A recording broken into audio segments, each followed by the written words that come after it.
देवा सती को हतादर करवा निजर जन्मित झील को हतादर करवा जो कर्म कलु से कर्म रे दुखित होई सती कोन कले दाह हो गले ना ने तो सती दाह बोली कहबा जोटा तुम कहतो तो सेही सती सेठी दाह हो गइथिले हां तो एई जो कर्म करिथिले दक्ष प्रजापति तो तार फल स्वरूप एटा बोली विप्र आ साधु संत माने सेठी दक्ष प्रजापति को सहित कथोपकथन करछंती आज तो आसिल सकाळ घोर उत्पाते दुख मने भय लुचिले सर्वजने के कहु जनक विकल तक्षणे मिली रुद्र बळ नाना आयुध धरि करे बेगे बेढिले जग घरे के पिंग पिसंग बामन मकर उदर आनन सबते गगन उछुले बेगे पसिले जग साले केहु भागंती यज्ञवास के पत्नी शाला करे नाश के पाक शाले प्रवेशंती के यज्ञ पात्र को भागंती के यज्ञ कुंड रे मिलंती मूत्र पुरुष उच्छरंती पहुंची गले यज्ञ पाखरे के वीरभद्र अवतार सैन्य माने पहुंच जाय कोन करछंती से किए यज्ञ कुंड को भांगीबार व्यस्त किए यज्ञ कुंड पाखरे के पत्नी शाला जो गुरु पत्नी माने आसीथिले रहबा पय जो शाला करा जायतिला सेटा भांगीबार व्यस्त किए यज्ञ पात्र पात्र अर्थात जाय हमें घियो रखुचे चोरू रखुचे ए सब जो पूजा रे जो सामान सब लागे ताकू भांगीबार व्यस्त आउ किछि जन कोन करथिले यज्ञ कुंड रे एक दुई भी कर दउथिले ना नहीं माने यज्ञ को पूरा संपूर्ण भाबे भांगीवा लेखा शिवଙ୍କର आदेश ना ध्वंस करबा आहा के भयंकर नाद कले यज्ञ में खड़ बेदी तुले भांगिले अति कोप भरे सुळ बुलाई दक्ष करे के धाय मुनि को ऊपर दक्षति अति कोप भरे स्त्री गण को मध्य बसी राहु जे सोने ग्रासे शशि शशि अर्थाला चंद्र राहु होचंती गोटे ग्रह तो राहु जेमिति चंद्र परागरे राहु जेमिति ग्रास करंती चंद्र को चंद्र ग्रहण बलिया ए जो रुद्रगण आसीथिले रुद्रगण को मध्यरु जणे जाके पसि जायछन से भीतर किछि पसि जायछन जेमिति चंद्रमा को राहु ग्रास करंती सेही बलिया नारी मान को मध्य रे जाय किछि जण पसि जायछंती आहा देवे पळांती ताहा देखि यज्ञर भाग को उपेखि ताहा को रुद्रगणे देखि धाइले दया को उपेखि भृगु को मणि मान बांधे हेता देखि प्रजापति कांदे दक्ष को वीरभद्र धरि पशुर प्राय बंदी करी आयत करदे केमिति आयत कले जे जेतिकी देवता माने भी आसीथिले सेही यज्ञ देखिबा पाई तो देवता माने मध्य से जगह रो पळे गले जाउछंती तो देवता मान को मध्य तोड़ीला भले माने पछरे दौडुछंती रुद्रंकर सैन्य वीरभद्रंकर सैन्य तो सही समय वीरभद्र कोन गले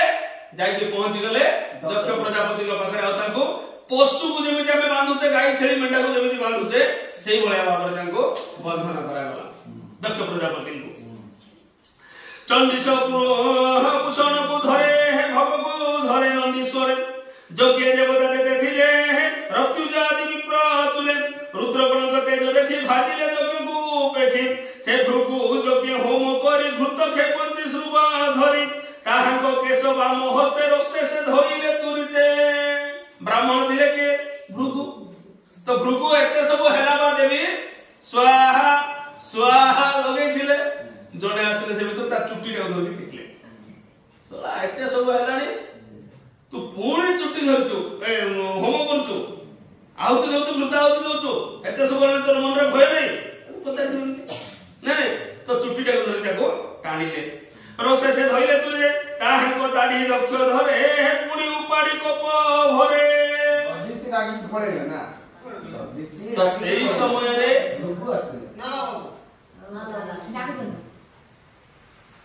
तो सेही समय रे तांकर दाढ़ी को मध्य जण धरकी टाणी दैछंती कारण भृगुंकर सभारे पद्मजनी बळा हे दाढ़ी हलाई बसिला उपाड़ी भृगु लंबा दाढ़ी भाग को रोसे तळे पाड़ी चक्षु उपाड़ी नख अग्रे पूर्वर साप बई भगे रुद्र को साप देवा बेले देउ चक्षु रे धारी थिले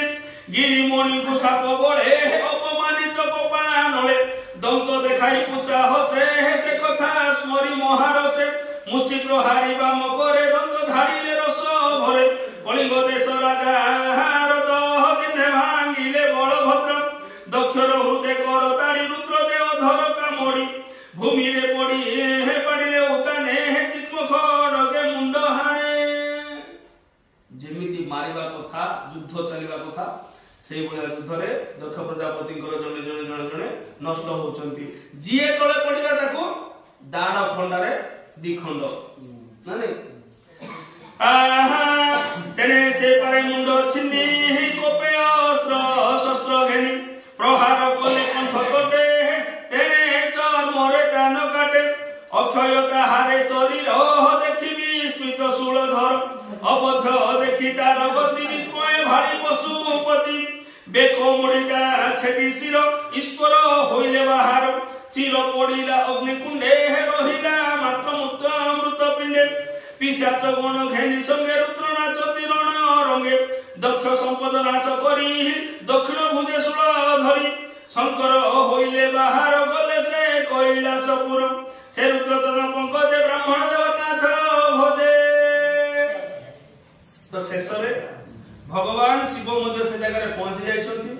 दक्ष प्रजापति मुंड को हणा जाइछि यज्ञ कुंड रे पका हे जाइछि आउ तो शरीर रहला मृत शरीर सेही शरीर सेठी सेमिति पड़िला यज्ञ स्थान रे शिव बाहरी पड़ले कैलासपुर आज एटिंग रे इति श्रीमद् भागवत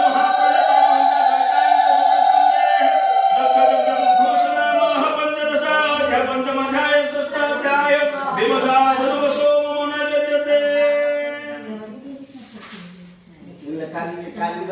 ये पहुंचले दुक्तगण से